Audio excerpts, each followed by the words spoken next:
Good afternoon. As you may know, I'm Deborah Giddings, and I am here to tell you a story. I am here to tell you a story about me and how it's relating to what is happening currently in my life. I wanted to this story is one of determination and hope. It's a story of a person who grew up learning to survive and moved from that to thriving. So basically, it's the story of creation. I'm always reminded about the Michelangelo story about the statue David. And when people first saw that, that big rock, that statue of David, they would say how did Michelangelo ever see David in that big rock? And Michelangelo said, David was always there. I just removed everything that was not David. And that's been my journey, to remove everything that is not of me, which is love. I love the quote by Emily Dickinson, and she said, "Hope is the thing with feathers that perches in the soul and sings the tunes without the words and never stops at all." That's been me my whole life. I have not stopped. I have learned, though, to go within. I have learned to take times of quiet, to take times of prayer and meditation, to take times to tap into divine wisdom. As I've told you before, I was raised in a disease called alcoholism. Both my parents were alcoholic, though we were removed from my father when I was at age 4. It was after the quote-unquote incident where I was beaten unconscious for getting dirty. And I had a dress on and I was playing in the mud and I got dirty. And the punishment for that was my father beat me unconscious, and at that point we left that house.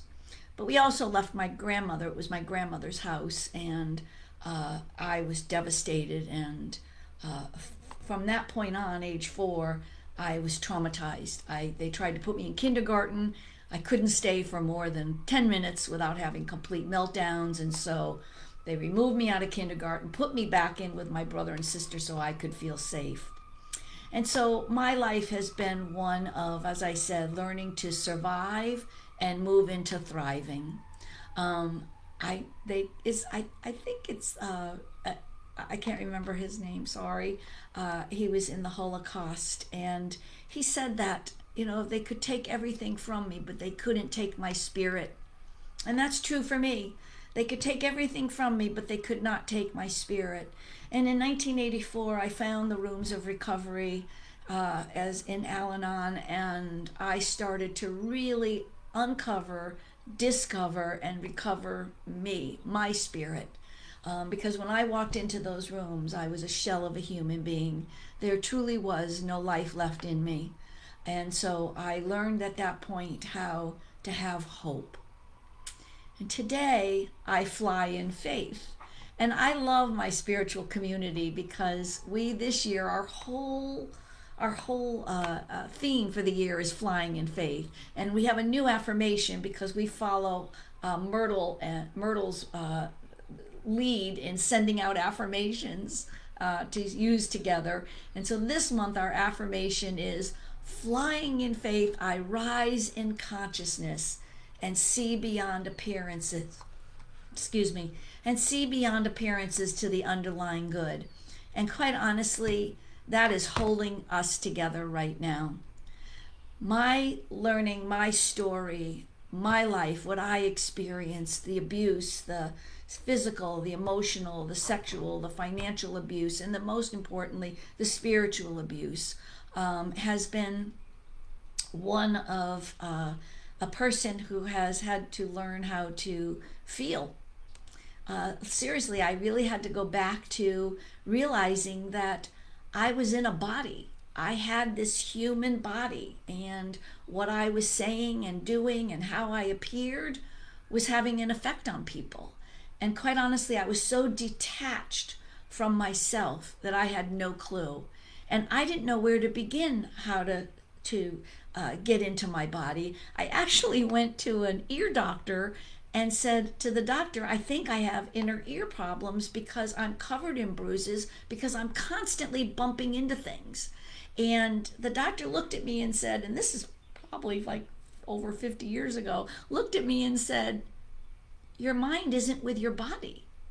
And I had no clue what that meant. I had no clue of what it meant to be together, to have your mind, your head, as I say, the head, my heart, and my heels in one place.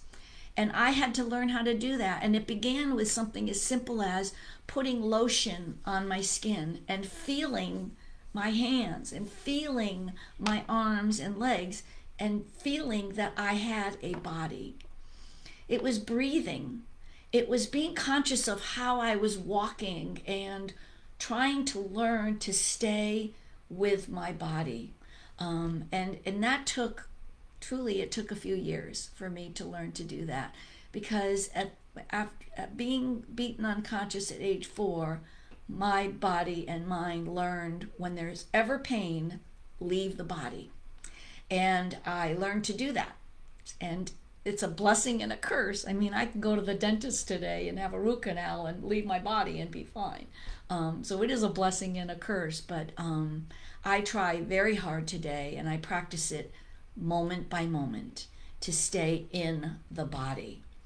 And once I learned to do that, I started to hear not just my thoughts, but my words and what I was saying. And then I started to get in touch with how my body was feeling when I said certain things, and the tone of my voice and the energy in my body. And that brought me into a whole nother path of learning how to just be one with me and be okay with it. Because what I noticed was that I would act a certain way in certain situations. So if I was with a certain group of people, I was this person. I would take on this role and act in these ways. And when I was with my family, I would take on another role and act in another way. And when I was with my spiritual community, I would act another way. And what I had to learn was to how to bring that together for myself and be me everywhere I went.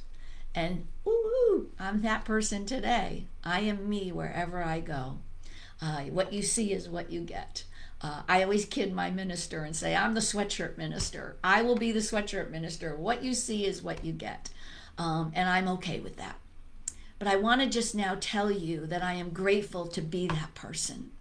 I am grateful to be that person who is able to thrive. I am, the butter pillar story about the butterfly who was trying to, started out as a cocoon, and the teacher put that butterfly in an aquarium to keep it warm. And as it started to open up on the underside of the cocoon, the students watched and they were so excited as it began to shake and move itself out. And they wanted to help the butterfly, and one student helped the butterfly get out of the cocoon and it died. And the next day, the teacher explained that the struggle to get through that tiny opening was necessary so that the fluids from the swollen body and the wings would be strong enough to fly. Without that struggle and effort and action, those wings would never have developed, and that butterfly would never have learned to fly. I wear butterflies a lot. My sister passed away last October, and one of her close friends called me and said, I just gave your sister a pin for her birthday 2 months earlier. I want you to have it. And it's a butterfly. And I wear it a lot, not only as a reminder of my sister, but to remember that we both have come through that cocoon. And we wiggled, and we struggled, and we are now flying in faith. I want to end with one thing that has happened recently in my life, because it's been a shakeup. Last Tuesday night, our church was vandalized, and they stole computer equipment. They stole our live stream equipment. They stole someone's Girl Scout cookies, and we thought that was the end of it. And then Wednesday night, they came back again after we had secured everything and put things in place we thought we were secure. They came back again and started a fire in our library. Not a very big fire, because they set it up right under the sprinkler system. And so the sprinkler system, which they tried to deactivate and didn't succeed, worked. Were successful in deactivating the fire alarm system. And so the sprinkler system went for quite a while and caused a major flood in the church. This is my church. This is Unity of Greater Hartford, our beloved center. And though we know that we are not the building, we do also know that that building represents a physical home for our spirituality. It represents us coming together to sing, to dance, to drum, to go ahead and chant and pray and love each other through our journey. It's our home. We are in the process of rebuilding that. And I am this year the president of the board of trustees, and we didn't have a treasurer, so I'm filling in as that as well. And I am learning a lot about churches. But I would ask you to hold Unity of Greater Hartford in your prayers, of seeing it, seeing the light in it, seeing it lit, seeing it whole, and also pray for the vandals. Pray that they find the divine within them, because we know that God is within all of this. We know that. You know, it's funny that hope is the thing with feathers that perches in the soul and sings the tunes without the words and never stops at all. We have hope, and with that hope we are flying in faith. And I thank you for listening. Godspeed on all your journeys. Namaste.